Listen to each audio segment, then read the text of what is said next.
Oui, bien-aimé, c'est quoi le péché chéri? C'est ce péché que tu commets avec facilité. C'est ce péché que tu as normalisé dans ta vie, bien-aimé, certains péchés.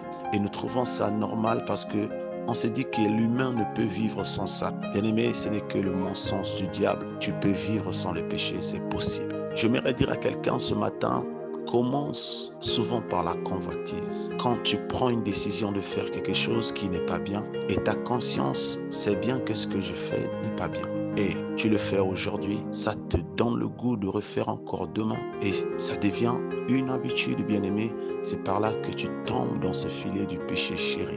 Jean 8, le verset 34, bien-aimé, la Bible dit, en vérité, je vous le dis, leur répliqua Jésus, quiconque se livre au péché est esclave du péché. C'est ça, bien-aimé. Quand tu te livres, ça devient une habitude. Tu te livres à ce péché, tu finis par devenir, par être esclave, bien-aimé, de ce péché.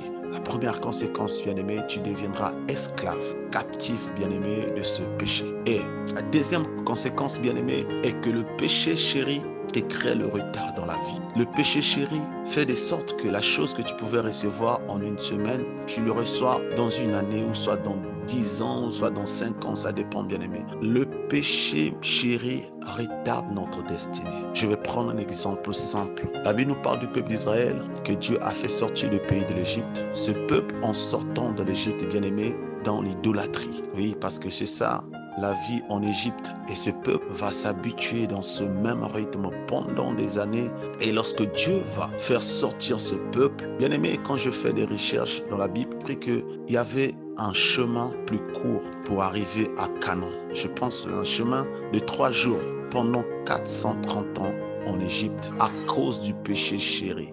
Voilà pourquoi je vais dire à quelqu'un ce matin que le péché chéri fait que retarder ta vie, retarder ta destinée, bien-aimé.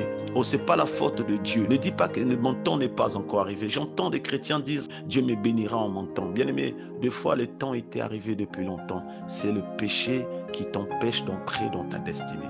Nous avons quitté le monde. L'Égypte symbolise le monde. Nous avons quitté le monde. Les mêmes habitudes du monde que nous avons commis dans le monde, bien-aimé, ce sont les mêmes péchés que nous avons ramenés à l'église. Et d'autres, c'est le péché du sexe, l'impudicité, la fornication, le colportage, la médisance que nous avons normalisé même au sein de nos églises. Quand on essaie de fouiller même les téléphones des chrétiens et des chrétiennes, on retrouve des images terribles, des vidéos terribles et des fois des chansons mondaines, bien-aimées. On se rend compte que certains ont quitté le monde de chair, mais en esprit, ils sont restés. Et quand tu restes en esprit, bien-aimé, et ce péché chéri va retarder ta destinée. Et voilà pourquoi un chemin de 3 jours peut te coûter 40 ans ou plusieurs à cause du péché chéri. Et nous avons compris que cela est très dangereux.